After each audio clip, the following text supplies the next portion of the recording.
in the night, your heart fills with dread. Probably a murderer who wants you dead. It could be a ghost, a demon, or worse. Perhaps you're the victim of a witch's curse. It's hopeless, you're doomed. You'd call a priest if you could. You'd rather just listen to who? Sinisterhood.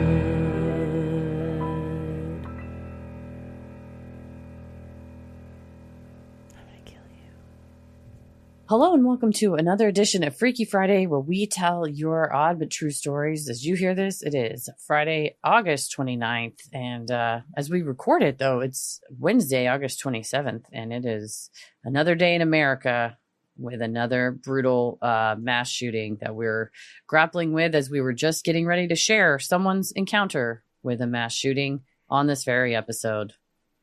Yeah, the very first story. I was like, should we not do it? And then you made a good point of, well, they happen so often that it's kind of hard to keep up with. And it's pretty timely and a stark reminder that this is how often things like this happen in America. Absolutely. And the shooting today, if you're not familiar, in Minneapolis at approximately 8:30 a.m., there was a gunman who opened fire through the windows of Annunciation Catholic Church in South Minneapolis during a morning mass attended by the students from an adjacent Annunciation Catholic school. It was the first week of their school year, and 2 kids, ages 8 and 10, were killed. 17 others were wounded, including 14 children. Some of the injured, as we're talking right now, remain in critical condition. The gunman died by suicide at the scene. I believe she had no criminal history, but her mother was previously an employee at the school. Investigators are kind of reviewing and, things that they left behind, writings, online, things like that. And there's a full multi-agency response. So it sounds like the immediate danger is over, but still those clinging to life, fighting for their lives, those who have been lost. And so many people, as we're going to hear, are affected by this type of stuff, even if you're not in the building. Oh, yeah. I mean, we live many states away and we're affected. So it is a sad reality here in America that guns are so readily available to so many people, especially young people and people with mental illness. And that's just how it is. And it sucks. Yeah. And it's been like this for so fucking long. It does feel, I got down a rabbit hole of one of the Columbine survivors and another Columbine victim recently and just thought, oh my God, 27 years. I can't. What, 99? 99. I was like, every shooting after that was preventable and unfortunate. Yeah. And I think Aaron Parnas put it best when he just said, America has failed its kids again today. Oh, yes. And we continue to do so in so many ways. I saw another thing in Canada that groups of right-wing parents are getting together to ban LGBT books from schools there. So the hate is spreading. The hate is spreading, and we continue to move the progress backwards. We are no longer progressing forward. We are just taking things away that have already been decided, should have been put to bed. And now we're trying to reverse all of that hard work. And the same jurisprudence upon which gay marriage was legalized in the United States is the very same jurisprudential framework that my marriage is legal, an interracial marriage. So when I see things rolled back selfishly, it affects me as well, but unselfishly, I care about everybody. And I wish everybody is allowed to get married and go to school, go to their places of worship, whether it's Annunciation Catholic Church or, any of the many church shootings. We've also had synagogues, Sikh temples, AME churches.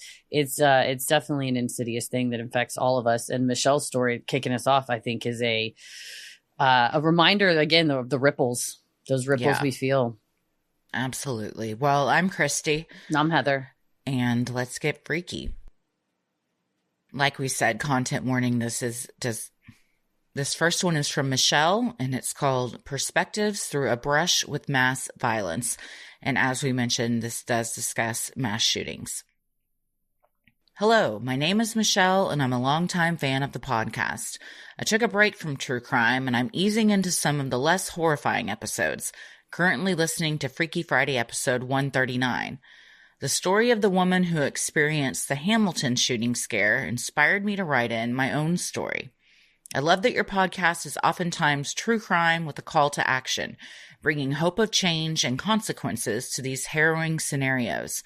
I also love the way your podcast gives value to different, sometimes seldom heard, perspectives, and your validation of the Hamilton story made me think others out there might feel understood by my story. On April 16th, 2021, I woke up at an ungodly hour to get ready and drive to my job as a high school science teacher. I remember it being a pleasant morning, where the daylight during your drive to work makes you relish that winter really is over. When I hopped in my car and started it, my dated car automatically played the radio, which was reporting that there had been a shooting last night at the Indianapolis FedEx hub, 3 miles away from my house and the third shift workplace of my brother. I called my mom immediately. She answered despite it being the time of day when only teachers are awake getting ready for work. "Did you hear about FedEx?" I asked. She said yes, and that they hadn't heard from Evan, my brother, yet. My brother lived with my mom at the time, and he was supposed to come home from work 4 hours ago. However, she had called and been informed that the shooting had not happened in the building my brother worked in on the campus. That was all we had at the time. We said we'd call each other if we heard anything more, and I went to work, which in hindsight is crazy, but trying to put in for a substitute with that short of notice didn't even occur as an option in my brain. Indianapolis did not know who the shooter was, who the deceased or injured were, or the motive. I believe the media was reporting at this point that the shooter was among the deceased, as I was Googling updates incessantly. At school, I was teaching my first school year of freshman biology after COVID.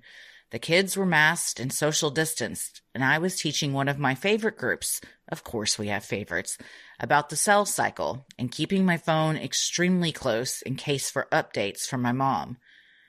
The bell rang for class to begin, and kids were getting settled, when the school's active threat alarm went off. Teachers aren't supposed to have a heads up about drills, but during COVID, we had notice of this type of drill because we needed to maintain social distancing. We couldn't actually all get down and huddle in the corner together unless there was a real emergency. So the teachers had a heads up that we can instruct our students to remain seated, put their heads down, and comply with the drill otherwise. There was no such heads up about the alarm that had just gone off. My students were frozen in their half movements, asking me, "Is this a drill?" And I had to say no, tell them to forego social distancing, and show them where to hide. The actions taught to us teachers in this emergency were to sweep the hall for students and usher them to your room, close and lock the door, turn off the lights, hide, and remain silent. As I went to the door, sweeping the hall for students and turning off my class lights at the same time, I saw teachers screaming at passing period stragglers to get into their classroom and students running to comply.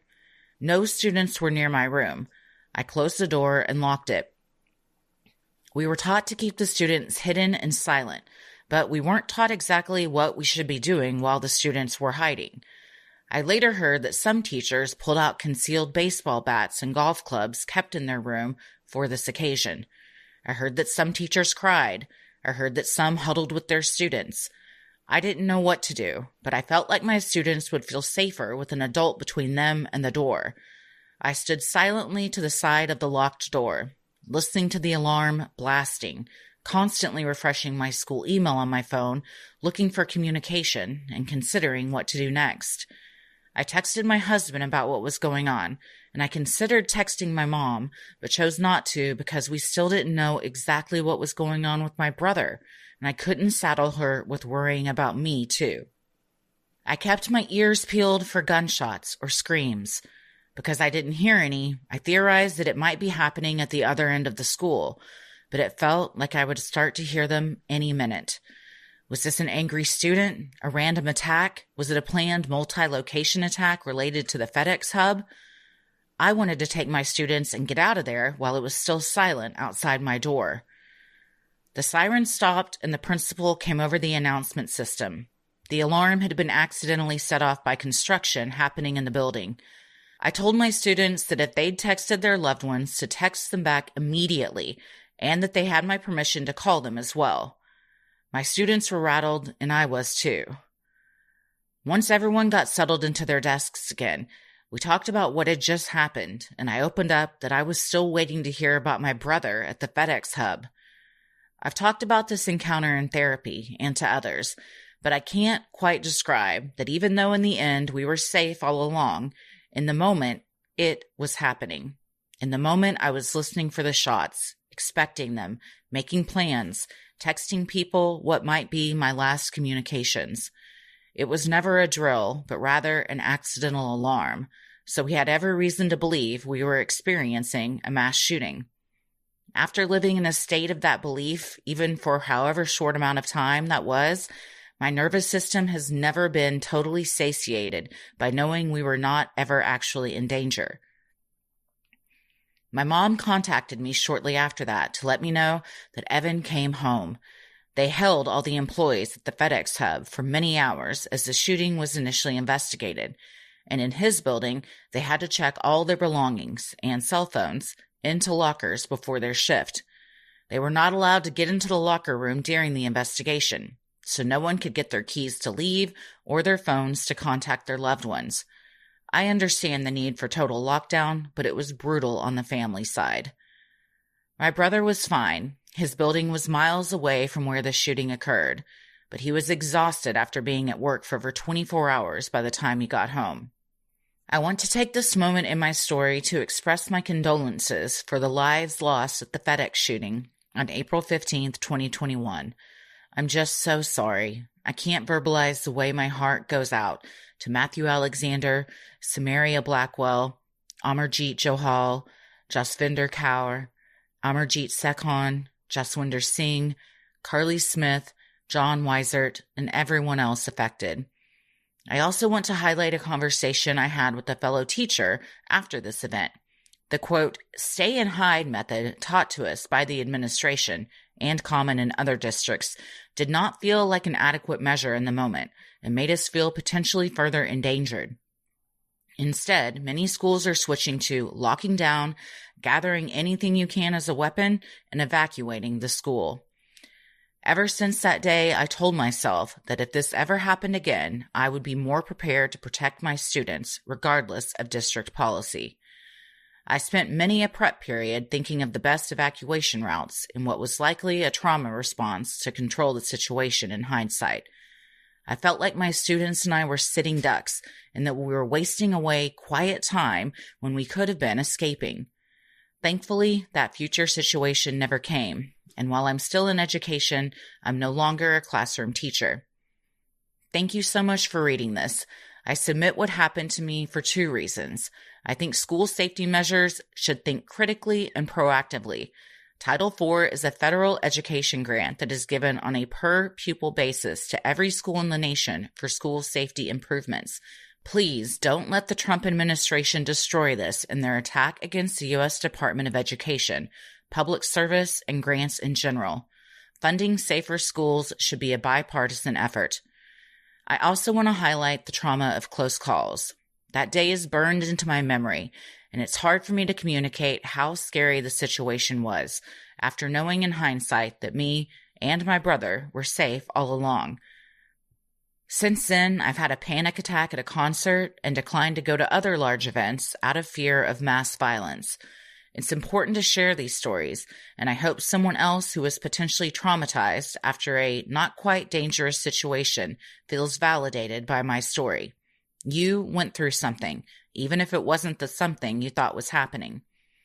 Thank you for your empathy, calls to action, quips, and morals. After teaching, I worked for the Indiana Department of Education, and I really relate to the Freaky Friday from the federal biologist studying bats. Also, I was laughing out loud whilst mopping my floors, listening to Ella ask Heather what her deepest fear is. My own 6-year-old daughter recently exclaimed in amazement, "You're going to die soon," when my father-in-law mentioned how old he is. Now, time to finish listening to Freaky Friday episode 139. Stay physically and mentally safe and keep it creepy. Well, thank you for that smile from your sweet daughter there at the end, Michelle. Kids have no filters and no fucks. They will just straight up tell you to your face what's up. You're gonna die soon. That's exciting. Oh, how exciting.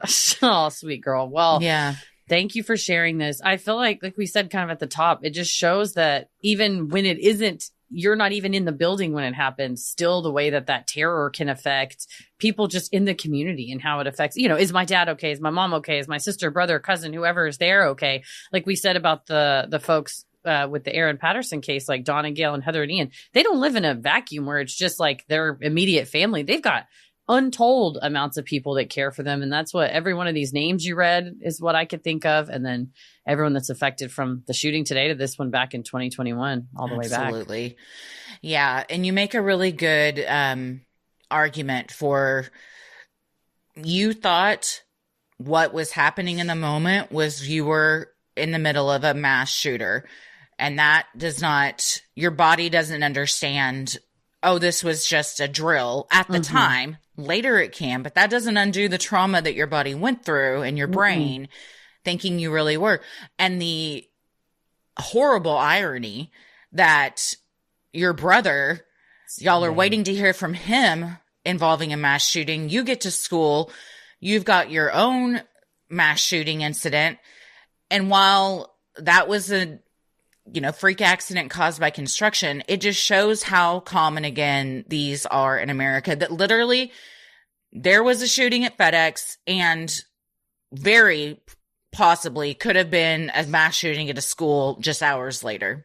Oh yeah. And that's why it is ridiculous that we live in a country that it would be, you wouldn't say, oh, the alarm's going off. Well, there was already one mass shooting today. They so rarely happen. No. Your mind is like, oh, it's a coordinated attack. They're it's connected or whatever. Yeah. And we've also seen, certain shootings happening on anniversaries of ones that happened, months, years, decades before. So it's a true threat that I feel for our teachers, especially as we're getting into back to school, not to mention all the kids that the parents have to send their kids of. That is a very real concern. And when I saw one of the Columbine survivors talking about the terror she feels sending her 7-year-old to school, there's something to be said about what the fuck are we doing? Cause she's she's a little bit older than me. And she's just like, I can't terrify my 7-year-old and tell her, mommy's crying at drop up because of this. Like mommy needs to, has to deal with, like you said, the trauma on her own.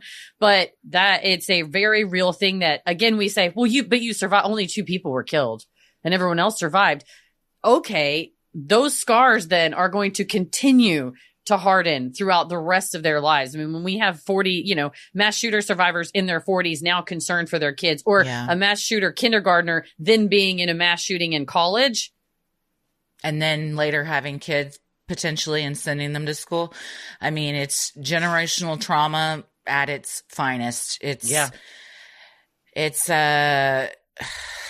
Man, I remember in 1999 seeing that Columbine footage, and it just rocked everyone because it was the first time anything like that in the U.S. had happened.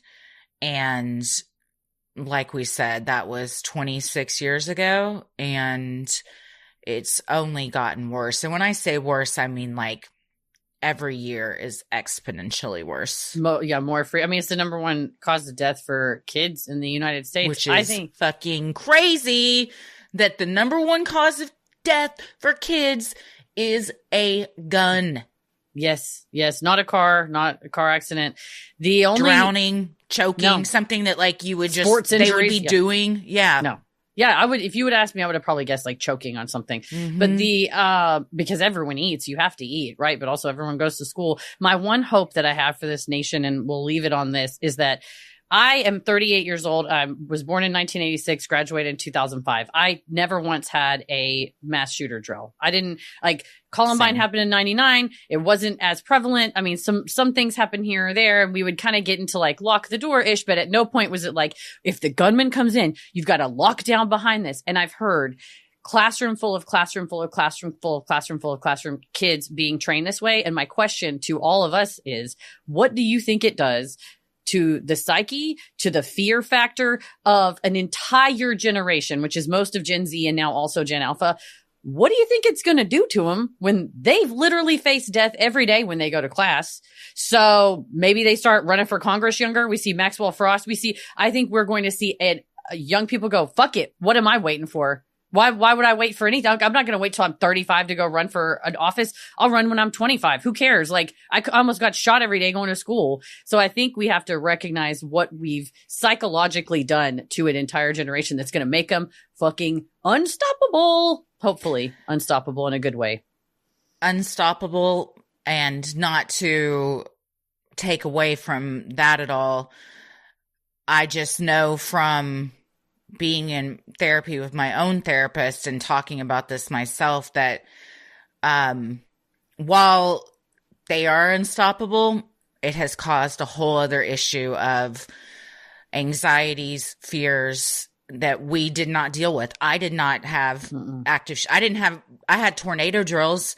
I remember, like, at some point in high school, a couple times we had metal detectors going into dances. But other than that, we didn't have like our bags checked. They would bring like drug dogs out and, smell lockers and cars and stuff. It was definitely more drug related. Yeah, you're right. Yes. But yeah. I mean, no one even spoke about guns, really. Like, it just wasn't a thing that we worried about. And my 7-year-old has now had 3 active shooter drills in her short time in school. One just last week that she told me all about. And it's pretty fucked up to hear your 7-year-old tell you what they are supposed to do if someone gets into the building that shouldn't be there. And also to hear them describe it as it's been told to them, like a bad guy, Yeah. and like they don't a bandit is coming. Yeah, she has no idea, like, the reality of why these are being done yet. I mean, they will. They're going to find out sooner rather than later. They're going to get on the internet or just hear stuff. So I am very intrigued and not opposed to your idea here, Michelle, of why are we having everybody wait and hide instead of getting the fuck out if you can? I mean, I think it's one of those situations that until you are literally in it, and I hope you never are, that you don't know, because you're just like, whatever keeps you safe in the moment. But just the thought of a bunch of first graders sitting in a corner in the dark, hoping that somebody doesn't kick a door down or shoot it open while they're just sitting ducks is pretty fucking gut-wrenching. And I also cry quite a bit sending them to school, and I've never been in a mass shooting, so I can't imagine having gone through one, and then you're also sending your kids to school. No, absolutely. Well, just another shout out to teachers who are the ones that are having Jesus to Christ, put their lives on the line, and then for parents to turn around and treat them like shit. So keep that in mind too. Interactions with teachers, they are the ones that are having to quite literally put themselves between the kids and the bad guys, to use the phrase out of Ella's training. I would like to say I don't treat our teachers like shit. Oh, I know you don't. I'm just saying it's like ironic that you'll hear teachers be like, this parent yelled at me or whatever. And I'm like, you have to realize as a parent, it's like this person's got a life or death job now. Period. So it's definitely a scary thing for everybody. It is. Stay safe and take care of yourselves, and take care of yourself as well, Michelle. Thanks for sharing this with us. And I'm sorry you've, struggled going to, large events, concerts and stuff like that. We're talking about schools, but, Pulse Nightclub, Las Vegas, there's plenty of examples like that. So you're not unreasonable. We love you. No, not at all. Yes. And also to echo what you said, stay physically and mentally safe. Sinisterhood will be right back. Have you been looking for a natural way to relieve aches and discomforts? The CBD gummies from Cornbread Hemp are formulated to work with your body, not against it. Oh my goodness, have we been having a cornbread? I can't say summer because it's not a summer anymore, but we have been enjoying the gummies and the seltzers. Like, I have never had a THC seltzer until a Cornbread Hemp's THC seltzer. So good. that I may never go back. I think it's the only THC seltzer I'm ever going to drink. The peach iced tea, the raspberry, the blueberry, the salted watermelon. We had friends try them. Everyone liked them. They are so good. We cleaned out the case of them, and I've been going through the gummies as well. I love every product that Cornbread makes is so good, including their hemp CBD gummies. I took a couple because I was like feeling too wired to go to bed, and I thought I would just kind of I felt kind of achy from working out. And I'm like, I just kind of want a little relaxation. And Cornbread hemp CBD gummies are made to help you feel better, whether it's stress, discomfort, or just needing a little relaxation. That's what I like them for. They're formulated to help relieve discomfort, stress, and sleeplessness. That's what I need, baby. And they're available in 3 delicious flavors: watermelon, berry, and peach. They know flavors over at Cornbread. Right now, Sinisterhood listeners can save 30% on their first order. Just head to cornbreadhemp.com/creepy and use code creepy at checkout. That's cornbreadhemp.com/creepy and use code creepy. Well, this next one's from Taya, and it's called What Was Really in the Carpet? Hi, ladies, and thanks for reading my submission. It's been a long time in writing, but I finally managed to finish it. Damn ADHD getting in the way. I was in the car with my wife, who is a regular listener, listening to the Hamburglar story in an episode some time ago. I can't remember when, refer to previous ADHD disclosure. And while laughing, I remembered an incident at work. We often have problems with the general printer at work, so the tech guy is out fixing it a lot. The same technician all the time. We also have a stationery problem, as in pens go missing all the time, so I buy my own. I put it in my bag and at the end of every shift, and it's the first thing I take out when I start. I get my pen out of my bag. Back to the day in question. I just bought a new pen and had been using it this day. The printer had, as usual, crapped out and the tech was out. I was flat out busy and a little annoyed when he stopped by my desk to give me an update and asked me to print some test sheets. I did what he asked, but had to leave him after I pressed print to go answer the door. When I got back to my desk, my pen and the technician were gone. I was absolutely devastated. My pen, my brand new pen, gone. I checked everywhere, under my keyboard, all the places in the lab I'd been, but nothing. Gone. I told everyone I saw in the lab that day that the tech had stolen my pen.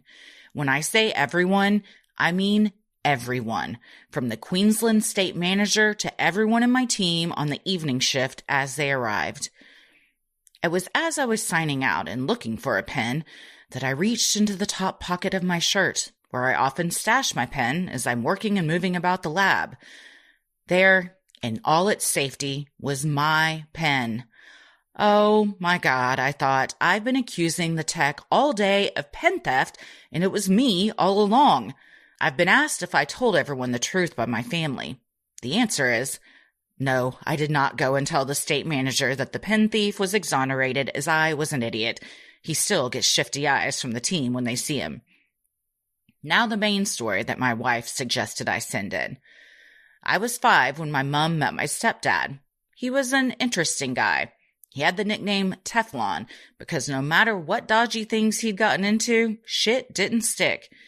He was the kind of guy who'd give you the jacket off his back, which he once did back in the late 80s, early on in their relationship, since I was born in 81.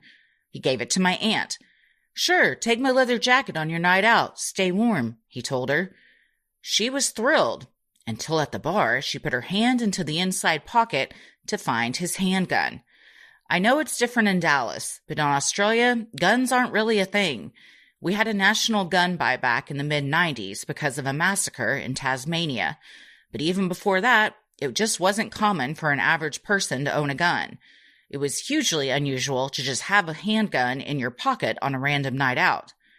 This same gun my mom demanded be gotten rid of after she caught my younger brother as a 3-year-old pulling it apart and putting it back together after finding it in my stepdad's super secure storage place of his bamboo chest at the end of their bed. Anyway, now the scene is set. This story happened when I was about 8 years old. My stepdad was hanging out with some interesting people at the time. George, that's not his real name, but that's what we'll call him, would come and hang out at the house a lot, which was fine by us kids because he was a hoot. He played with us for hours. A favorite game was when he would get down on all fours and we'd sit on his back and ride him around like a horse. It seems weird now looking back, but back then it was hilarious and fun. The known fact back then was that he was related to Pablo Escobar, like a third cousin or nephew or something. Really had no standing with an 8-year-old, and to be honest, still doesn't with me. He was Colombian, he had an accent, and thought us kids, me and my 3 younger brothers, were the best. As a child, I'd always sleep with my door open. One night when I was 8, something woke me up and I sat bolt upright in my bed, which faced my bedroom door and out into our hallway. There was my stepdad and George with our massive old Persian rug rolled up, one end on each of their shoulders, walking it down the hallway from the, quote, office. I spent about 30 years after that assuming the contents of the rolled up rug was a dead body. When I finally asked my aunt what she thought it might be, she was adamant that it was probably not a body, but drugs or more likely stolen goods. I'm still not 100% convinced. Also, from that night on, I slept with my door closed. The end. I think anybody walking around with a rolled up rug, I pretty much assume that's a body. Unless it's like, oh, there's carpet guys and they're moving stuff in.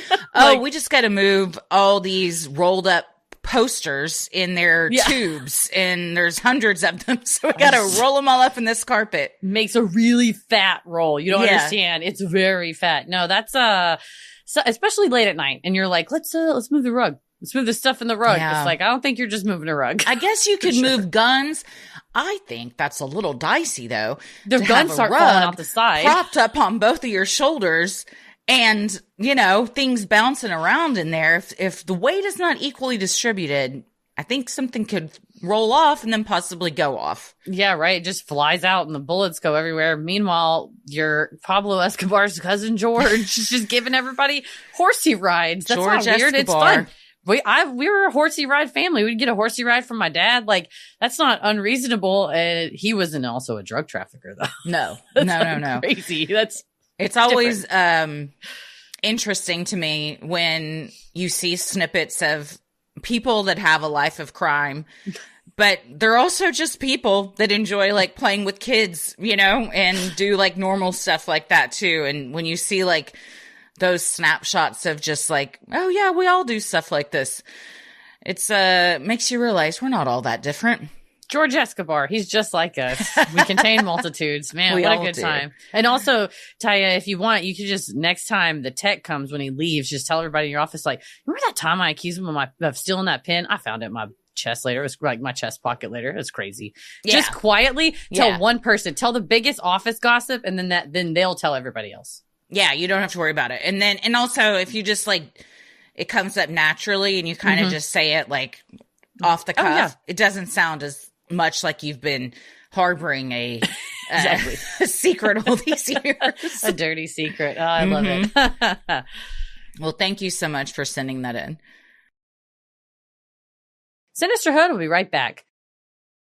As summer winds down, I'm all about refreshing my wardrobe with staple pieces for the season ahead, and Quince always nails it with luxe essentials that feel effortless and look polished. Perfect for layering, mixing, plus their styles are so versatile, I'm always reaching for them again and again. Quince offers everyday luxury without the markup.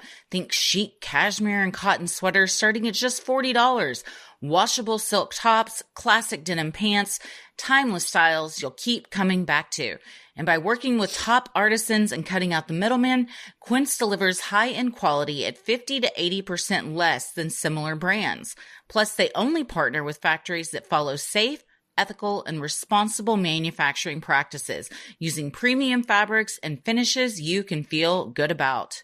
I love my vintage wash tinsel button front dress in midnight blue. It's my good date night. Plus, now it's about to get cold again, and I still have my classic Quince cardigans. I have the button-up cardigan that I know that I got it last year. Guess what? It's timeless style, and it's such high quality. People are gonna, I guarantee, ask me where I got that sweater the second I bust it out. Oh, yeah. I've got the V-neck cashmere in wine and black. They're both great, especially they're lightweight enough that when you live in a place like Texas where it gets chilly, that it's a good layering piece. Also, I now have Navy, white, black, and olive, all of those colors in the modal V-neck tee. It has become my go-to. And I have the vintage tinsel button-down denim shirt too. Oh, same. That I'll just wear over this too. Kind of like, you know, just to zhuzh it up a little bit. It's also a great layering piece. And it's just really nice material. I have another denim shirt from a different place. Much thinner, not as good material. My Quince one, it just feels nicer. It looks nicer and makes me feel better when I'm in it. It does. It judges the outfit. Elevate your fall wardrobe essentials with Quince. Go to quince.com/creepy for free shipping on your order and 365-day returns. That's QUINCE.com/creepy to get free shipping and 365-day returns. Quince.com/creepy. This next one's from Ash Marie and is called My End of Life Experience. Well, this next one is from Ash Marie and is called My End of Life Experience. Dear Christy and Heather, first, as always, love you both, love the podcast. I've been listening since 2020, and you both never fail to make me laugh or make me cry. Your sincerity and deep convictions have helped shape my own political and humanitarian views over the years. Thank you, Ash Marie. That's very kind. Ash Marie continues, I've had a lot of things happen to me over my lifetime, but I didn't think I had anything I wanted to share until today. Most of my stories are definitely bummers. I was listening to back episodes of Freaky Friday and just finished the story in Freaky Friday episode 155 about the person whose near-death experience, the old TV fading to black and watching the little picture slowly disappear, was similar to my own interesting experience. Now, I wouldn't call mine a near-death experience, as I was nowhere near dying. I call my episode an existential end-of-life experience. Some backstory. I have ADHD, and what we like to call a, quote, touch of the tism. Heather, maybe you've had similar experiences with ADHD. Those of us with what we call a UDHD are pretty good at pattern recognition, and we tend to do things like finish people's sentences or guess the plots of books and movies before we're even halfway through them. On that same note, I am very good at imagining a plethora of different outcomes for different scenarios, and sometimes let my brain run wild just to see where it goes. I wasn't aware of either of these diagnoses at the time this happened. To be completely honest, I can't even pinpoint the year, just that it happened before 2020, the year I was diagnosed. It's also relevant to mention that I'm an atheist, and actually, now I practice a form of atheopaganism, but that's another story. So I was on a longish drive from somewhere to somewhere. I can't even remember that much. I just know it was a route I took almost daily, to the point that I could do that thing where we kind of shut off our brain and make the drive on autopilot. And my brain decided it was going to do a run-through at different points in my future. I don't remember most of what it showed me, but I definitely remember the end. I was lying in a darkish room with, I'm pretty sure, at least one or two people with me. I'm almost positive wherever it was my own bedroom. I remember I was elderly and frail. I knew it was very near my time to go, and I wasn't afraid. Well, somehow now me joined consciousness with future me, and I got inside my own future me's head. That was trippy already, but what happened next has stayed with me since. I actually followed my own brain to death. It wasn't a tunnel like most people describe. It was more like that tunnel vision you get right before you know you're about to faint. But I physically felt myself go down into the depth of my consciousness, to the very heart of myself, and into the blackness. The feeling I got wasn't one of panic or stress, but a deep, deep calm, that I can finally rest feeling after a horribly long week, you know? Just much, much deeper. I felt my physical body go absolutely still, and my consciousness kind of drift into what I call the ether. Neither here nor there, just resting. And then, nothing. When I came out of it, my heart was pounding like a racehorse, and I couldn't actually believe where my brain had gone. I ended up pulling over for a few moments to catch my breath and wondering what the hell had just happened. It took me days to come to grips with this experience, and then even longer to realize that I have no idea how I actually did it. Maybe, for those of us that don't believe in an afterlife, we get a different version of events. I've always said that I hope there isn't an afterlife, as it's hard enough being a physical person for however many years we get.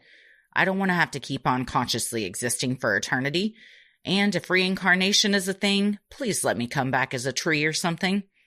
I hope you had a good time reading my story. Even if it doesn't make it onto the show, I'm glad I finally shared this with someone other than my ex-husband. Sincerely, Ash Marie.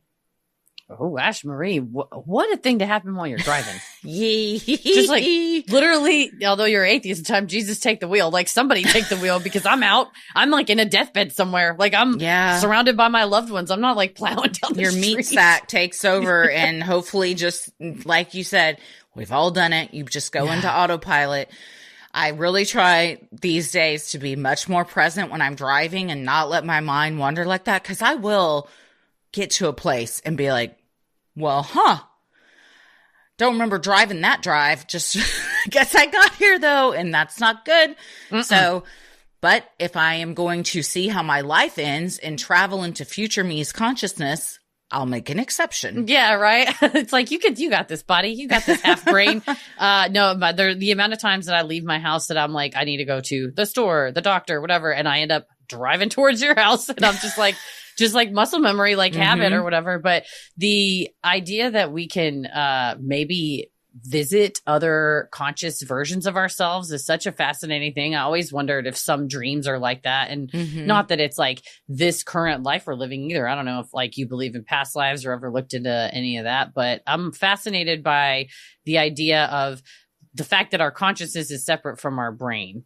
They're just two different things, you know, like we don't know why we sleep. We don't know. I mean, you kind of get ideas and it helps this part of your brain, but ultimately there's still so many mysteries about it that when something like this happens, there's a book on the shelf right behind me that's called like Going Beyond Physicalism, and it's written by the same group of doctors at the University of Virginia who study perceptual concepts, you know, the idea of near-death experiences or psychic, whatever, you know, trying to send messages to each other and someone thinks of an image and the other person like receives it. So the fact that we emit, you know, we are able to emit electromagnetic fields on our own, of course, like not too super strong. There's something to all this. I think there's just a lot of mystery. So either you had a really crazy vision and that's how lovely that you get surrounded by those you loved, or you got tapped and visited the time you died, baby.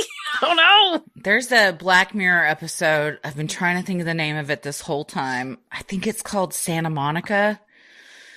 It's something where the name is like a California city. And I think about it probably once a week. And it ties into this. So if you're a Black Mirror fan, I highly suggest it. It is such a good one that... Oh, the episode? Yeah. Yeah. Oh, man. It's one of my faves. Yeah.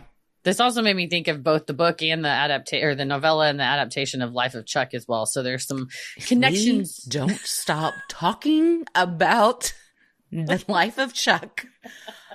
I am going to disintegrate. That movie did something to me. That I can't explain, but I haven't been the same since. God damn it, Tom Hiddleston. What are you doing? Stephen King and Tom Hiddleston. So good, first of all, he's perfect. I love Tom Hiddleston and everything he's in. Yes. Oh, but yeah. Great movie. And I haven't read the book, but I'm sure it's also great. Just gird your loins for many reasons if you tune into Life of Chuck. But I love it, Ash Marie. Let us know if you get any other visions from any other versions of you. Sinisterhood, we'll be right back. Well, this next one's from Rennie, and the subject line is how not to deal with catcalling. Content warning, this story contains threats of rape.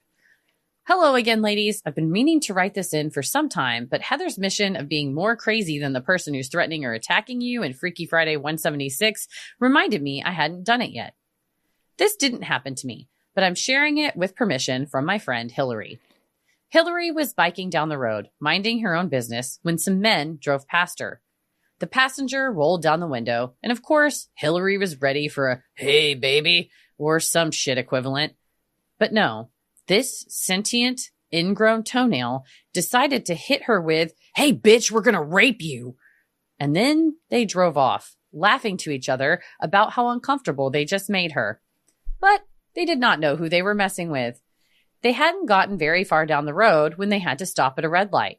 Hillary, who for context is 5 whole feet of Appalachian badass, rode up to the car on her bike and opened their door, yelling at them, "Well, come on then, get on out here. Let's go. I'm right here. Let's go."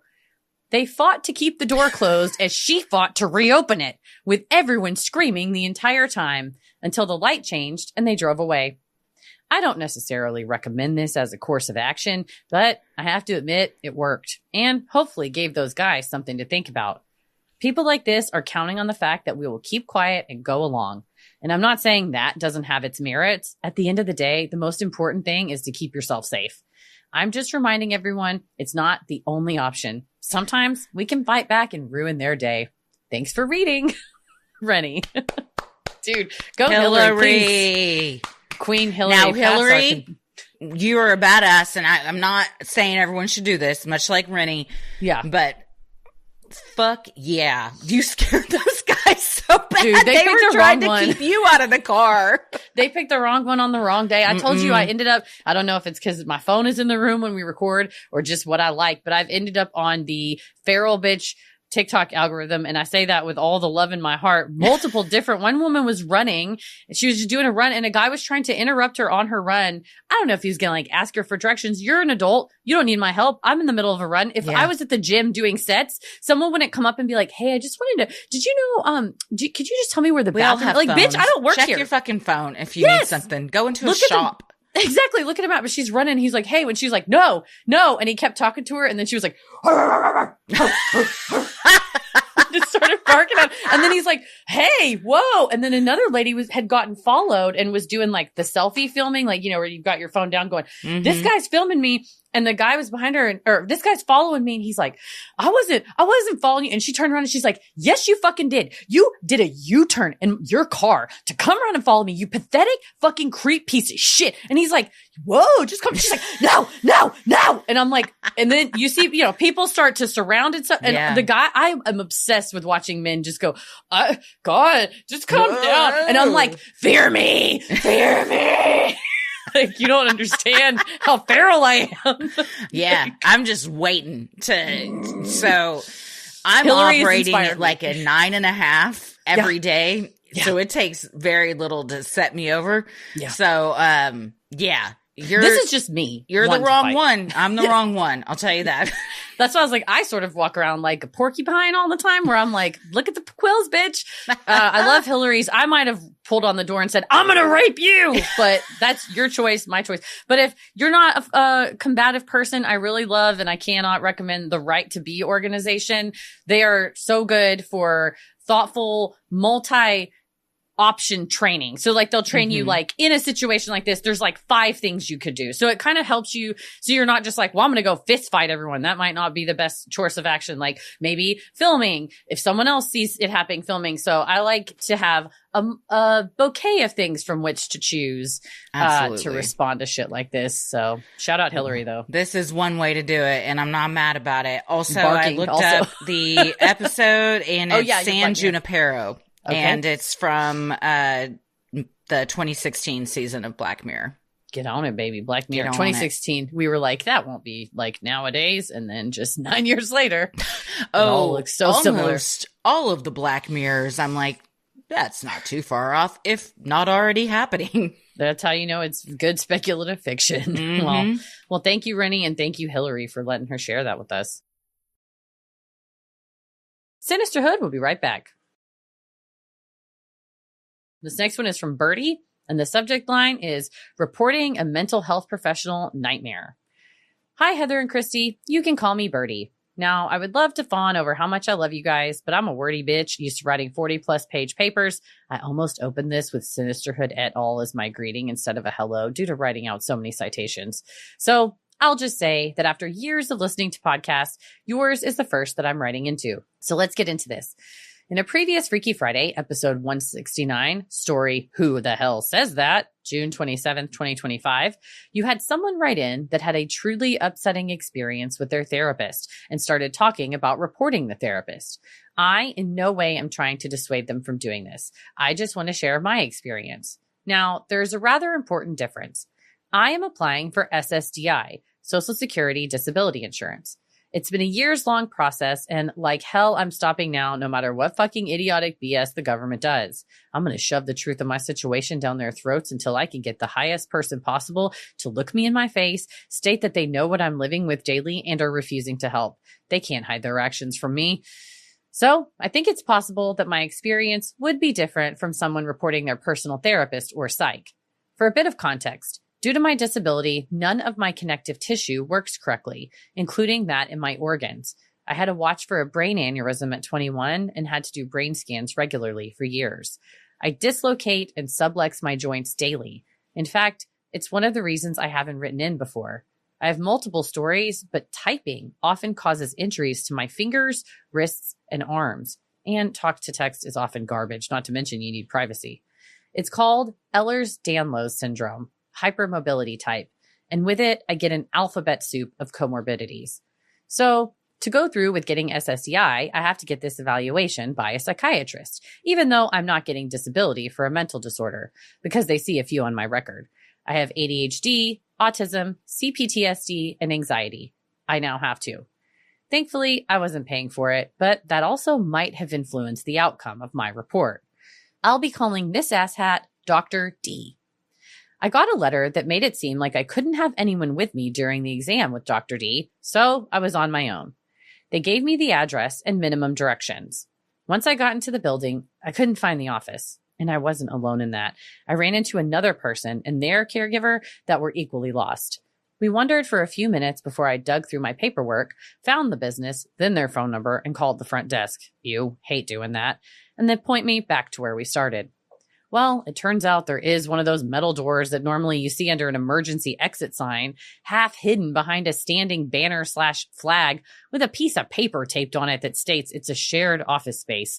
Not the name of the office I was looking for. We ring a doorbell to be let in, and we're left sitting there for a while. My back and hips are starting to scream at me due to the frankly awful furniture with no back support. When we are informed that Dr. D accidentally was double booked. Somehow, after an even longer wait and thus more pain for me, I end up with the time slot and am now alone in this waiting room. Then the doctor and the previous patient walk in, and he leaves this man alone in the room with me. Now, I know that people with mental disorders are much more likely to be a victim than a perpetrator of a crime. But in that moment, I was just left alone with a man more than a foot taller than me, who is clearly agitated and has zeroed in on me. And I can't see any people that I could ask for help. I end up doing my best to de-escalate the situation. That PTSD calm is something else. And once he's gone, like 10 minutes or so, some random office worker comes in and he gives me this face like, damn, can you believe that? And while, yes, dude, that was a lot, could you A, have a bit of professionalism and not make commentary on the patients of a psychiatrist? And B, think that maybe the person in the waiting room is also a patient? And C, maybe instead of watching from wherever your hidden office is, while this large man bothered me, a very short lady with a cane, you, with your similar height, could have come and helped? Oh, goodness, we haven't even gotten to the exam yet. I'm so sorry. So I get into the appointment, and Dr. D is also a large man that I am once again alone with, so that's fun. We sit down, chairs are still shit, and now I have hot flashes of pain pulsating out from every joint in my back while my hips grind and pop against each other. And then started what I can only assume is this man having fun playing mind games with me. What followed was an hour of sexism, ableism, inaccessibility, unprofessionalism, and honestly, just unethical all around. I was seated facing a wall of windows, which were to his back. He sat there for quite a while, not talking to me, just typing. Then he suddenly made the comment, "Let me know if you see the clown." "I'm sorry, what?" I said. "There's this guy in that top apartment over there. He dresses as a clown, goes onto his balcony and juggles. A while ago, he started flying a drone, and I saw it hovering outside the windows. Let me know if he's out there again. I like to wave at his drone. He waves back." I nervously chuckled and agreed. He noticed my nerves and said, Don't worry, the worst I can do is send you on a little vacation to the hospital, and you don't seem to want a vacation. No, sir, I do not. I also won't bring up any of my worries that could be construed as criticisms just in case he wants to be retaliatory. You know, like how his computer monitors face the same windows that he just said a random clown flies a drone in front of. So I do what the guy told me and kept my eye on the windows, just to later have him comment about my lack of eye contact. Not that he was looking at me much either, so no idea how he came to that conclusion.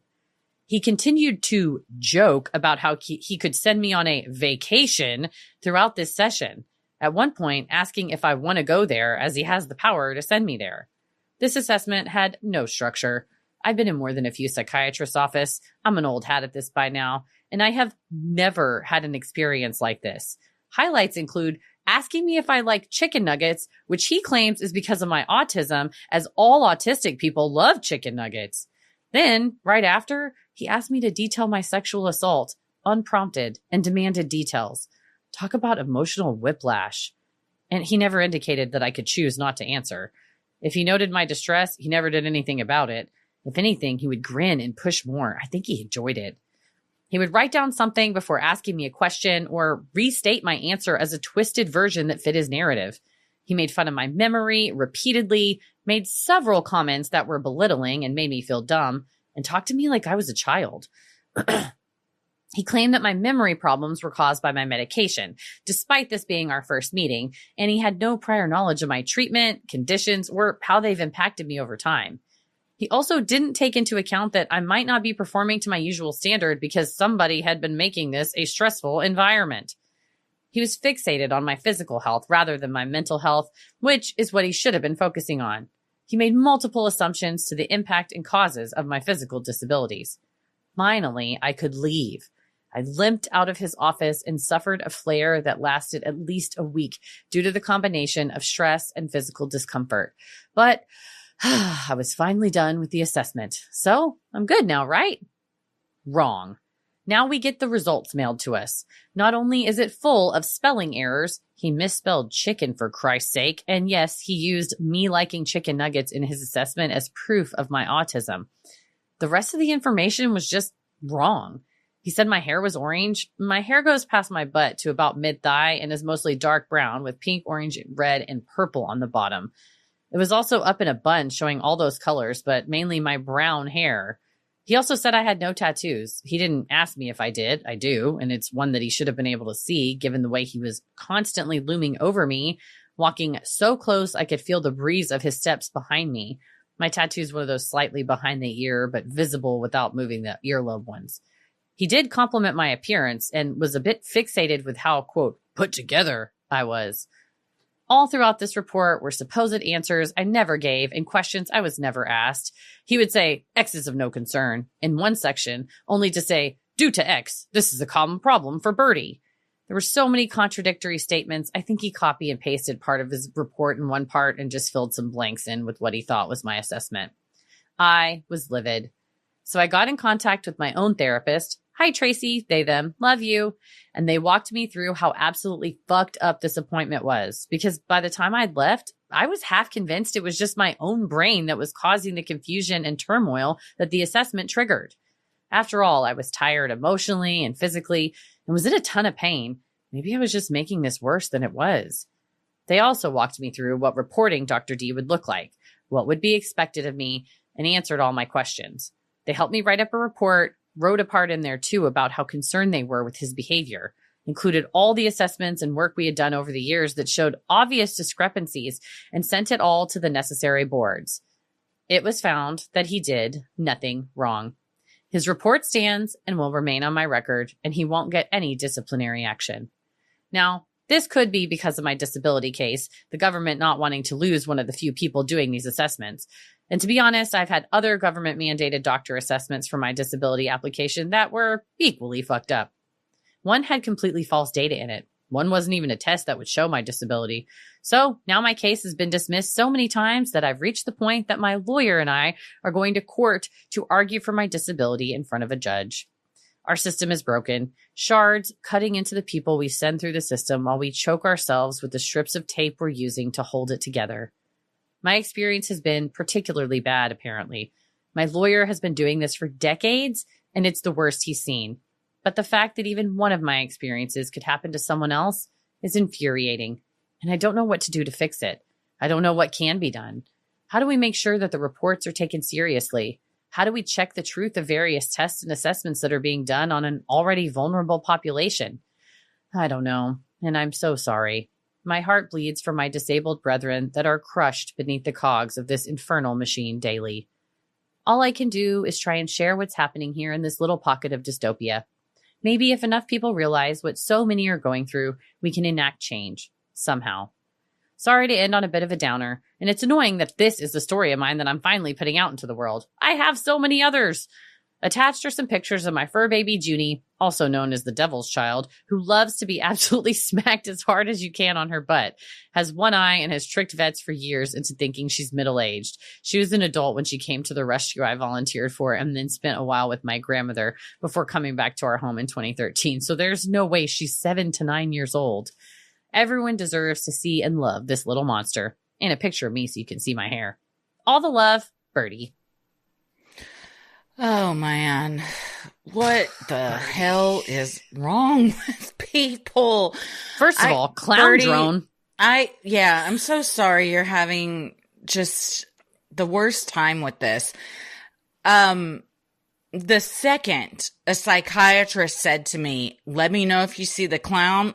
Well, this is now over and I'll be leaving. Sounds like a trick. It sounds like the psychiatrist is trying to trick me into saying something that I don't see. And what is legal or ethical about a drone flying next to a psychiatrist's windows? Like you said, you can see the computers, and like clearly the psychiatrist knows about it. All of that is just wild. The whole thing is crazy.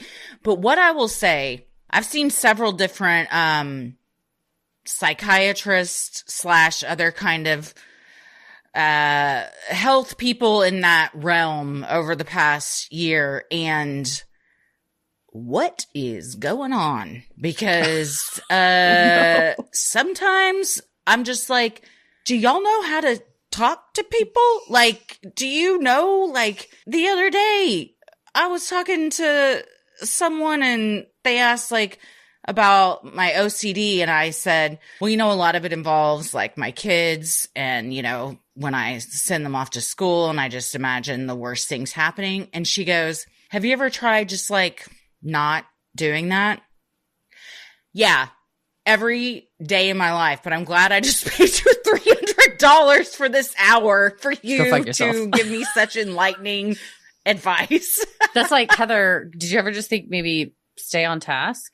Did you ever think like do one thing and pay attention? It's like, yeah, dude, I'd love to. My brain's screaming. I'd love to do that so much. My brain just won't let me. Wait, I can just say like, stop thinking your kids are going to be victims of a mass shooting and it'll just go away. Oh, I wish somebody had told me this earlier. Why didn't I think of that?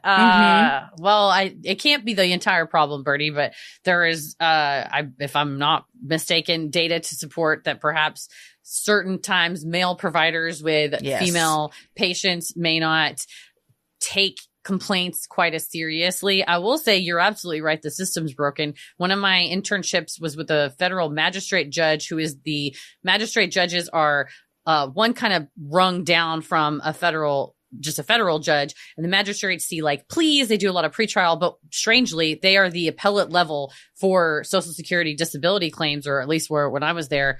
And this woman couldn't lift her arms over her head. And all of the claims before that had been like, she's fine, she can work. And it was like, she can't lift her arms at all. She had horrible breast cancer, a double mastectomy, and was applying for SSDI, and just had been repeatedly rejected. And I remember when I got it and I was like supposed to write this, they're like, yeah, you got to write a denial. And I was like, oh, I wasn't going to deny it though. Like, I think she should get money. And they're like, but we have to like deny. They pretty much all get denied though. And I was like, what now? Wait, what? Like, yeah, we don't have any intention of paying this. It's all kind of just for people to make themselves feel better, like they're doing something about it. Right. And to the credit of the people I worked with, was like, not because we want to, like, they were like that. The rules are like insanely stringent. And so like, she still has arms.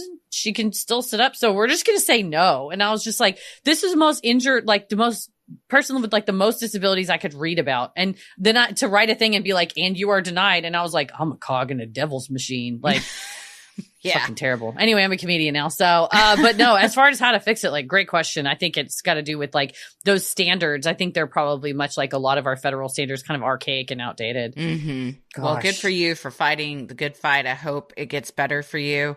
And your one-eyed kitty is precious, and your hair is beautiful as well. Absolutely. And I hope that clown flies a drone through that doctor's office and hits him in the face. Oh, that clown's going to wind up in his office. And then Dr. D ain't going to think it's quite so funny. Beep-oo, beep-oo. It's like, did you just squirt water in my eye? The clown walks in and he's like, hey, let me know if you see that clown. Oh, it's you. And the clown's like, you've been waving, buddy. Those weren't waves back. Well, thank you, Birdie. Sinisterhood will be right back. Well, this final one is from Kelly, and the subject line is A Story of Hope for Lost Things. Hi, friends. I absolutely adore you both. You've provided me with countless hours of entertainment, and I'm grateful for your humor as well as the very important topics you cover with the utmost respect for victims and their families. Thank you also for your unwavering support of all marginalized communities in their fight for justice. Y'all rock. I've been wanting to write in this story since I heard Laura's lost necklace in your Freaky Friday episode number 154. Then, when I was listening to your latest episode about other lost items, I just felt I had to share an amazing story of hope for these listeners. Perhaps they'll find some solace in this tale and know that there's a possibility that the special jewelry and ceramic bunnies of the world can one day be found. This story begins when I was in college, living in an apartment with some of my best friends in Shawnee, Oklahoma in 2001. We had people over all the time, and it was basically a rotating door of friends welcome at any hour to come by and enjoy time together.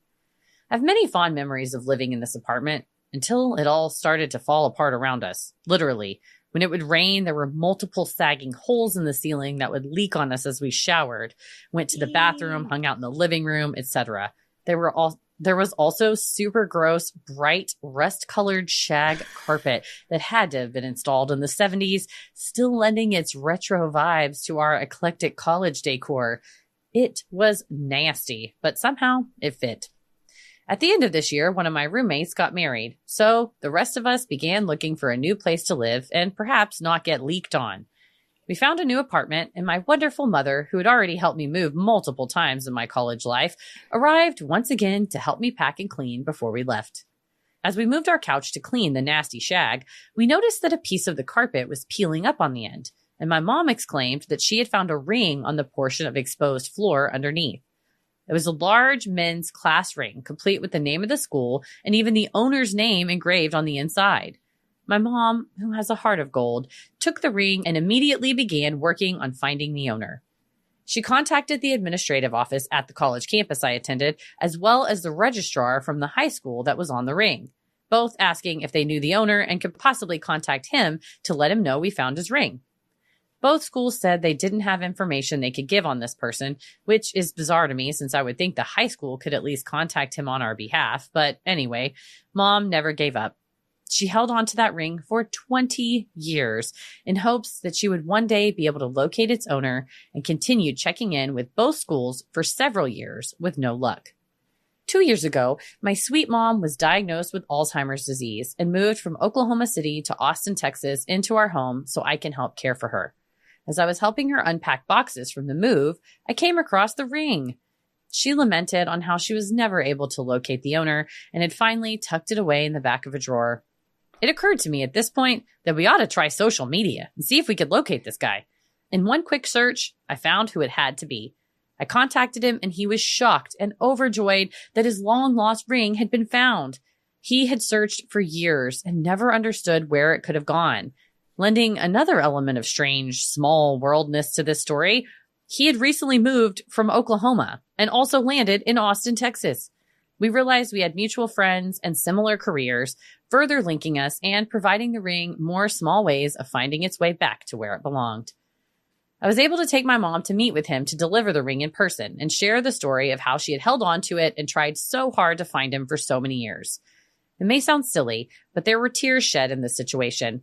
After talking further, he and I never remembered meeting in college, and he couldn't recall ever having been in that apartment complex. So the mystery still remains how the ring became lodged underneath the carpet. I'm sure we'll never know that part of the story, but the important thing is that the ring found its way home. I realized that in this situation, the lost thing was labeled, giving it a much better chance. But I do believe there was more at play here, and special items do sometimes find their way back to their owners, even in the strangest of circumstances. Hopefully this story will help Laura feel better about her lost necklace. Perhaps someday someone will pull the carpet back in her old room, and the world will be small enough that her Tiffany necklace will make its way back to her. With love and light, Kelly. P.S. Pics of my sweet mama and the ring included, and also my furry babies because they're just too darn cute. This is incredible. I love it. I can't. Well, first of all, your sweet mom for holding on to that for so long, because a class ring is a really big deal to a lot of people. I never got one. Special. But, this is, I can't tell what school it is, but Booker T. Washington. Yeah. That's in Dallas High School. Yeah. So this made its way from a Dallas high school to Oklahoma to Austin. Yeah. And the owner of the ring also traveled that same course as did the person who found the ring. They all ended up in Austin. Dude. Went from Oklahoma to Austin. But Booker T is a wonderful high school, especially for the performing arts. So good on you for getting that back to him, because I bet that was well deserved and well earned. Absolutely. Look at your sweet mama. She absolutely looks like this kind of sweet mom that shows up to move you in college and that would go, well, it's not hurting anyone for me to keep this ring. Yes. We might find him someday. She's not the type that's like, I don't know, fuck him, throw it away. She just looks like he might want it someday. And no wonder tears were shed, I'm sure. And your sweet puppy. Oh, yeah. That is weird. You would call the school and they wouldn't be able to help you, especially if the student's name is on it and like the year they graduated. Especially if it was just like, I'm not even asking you to give me his contact info. Yeah. Would you just give him this info and be like, call, Jane Smith at, 555, whatever. But maybe they're really, really paranoid about the educational privacy laws or something. I don't think that would violate anything, but you can just say to the person on the phone, I can't confirm whether or not we have a student here by that name. Thanks for calling. And then you hang up and then you could contact the student. I think you'd be able to contact the student. True. Just kind of keep everybody's privacy, but damn. Well, this is hope for everyone that's lost a necklace, an earring, an onion, whatever it may be, into the void. May it all come back under some shag carpet and meet you. Even if it takes decades, meet its way back to you eventually. Because we know there's good people out there like Kelly's mama. So we all need to be more like that. For sure. Well, thank you for sending that in. And thank you to everybody for sending in your Freaky Friday stories. If you have an odd but true story, maybe you've encountered Bigfoot, you've seen a UFO, you had a brush with true crime, or you've felt the presence of an otherworldly being, send them in at sinisterhood.com/Freaky Friday.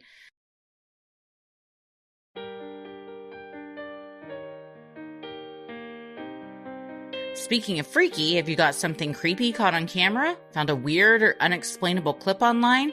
Maybe you just have a funny video you need us to see. Send it our way and we'll live react to it during Sunday Scaries, our weekly live stream over on Patreon every Sunday at 8:30 p.m. Central. It's totally free. You just enter your email. You get access to that, as well as a backlog of stuff that we send out to people just for signing up for free for Patreon. There's no financial tie to it at all. You just enter your email and you get all sorts of fun free stuff. Yeah. Well, if you like free episodes like this one, you'll love our Patreon bonus content. You can join for free to see what we're up to next, like I just said, or you can join at a tier and get 1,000 hours plus of bonus content like Judge Christie, where I rule on petty grievances you bring before the court. True Crime Headlines, where we break down the latest news and updates in true crime. Heather Saves, or anything Heather has found late night scrolling could be discussed.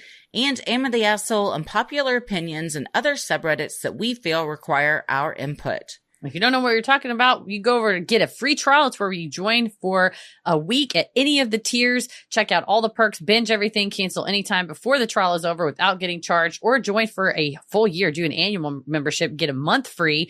And when you do that, what do you get? Ad-free episodes, monthly live stream Q&As, quarterly live bonus content, weekly audio bonus content, mini-sodes, merch discounts, and a community of the best listeners on the whole internet. Head over to Sinisterhood.com and click shop on the top banner to check out Sinisterhood merch like t-shirts, mugs, totes, stickers, and even clothes for your kiddos.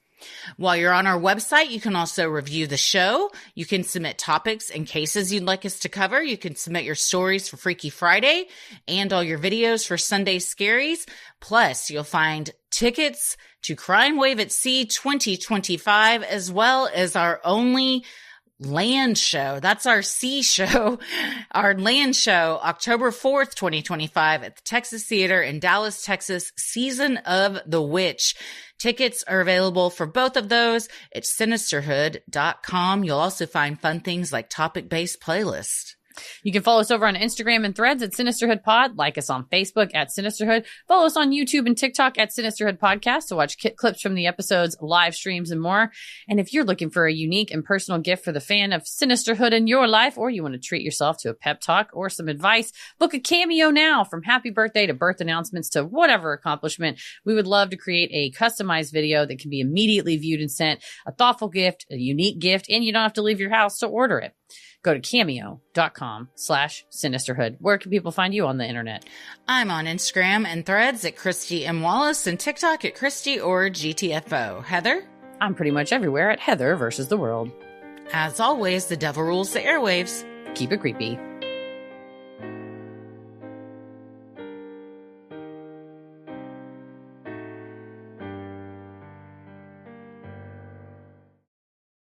Sinisterhood.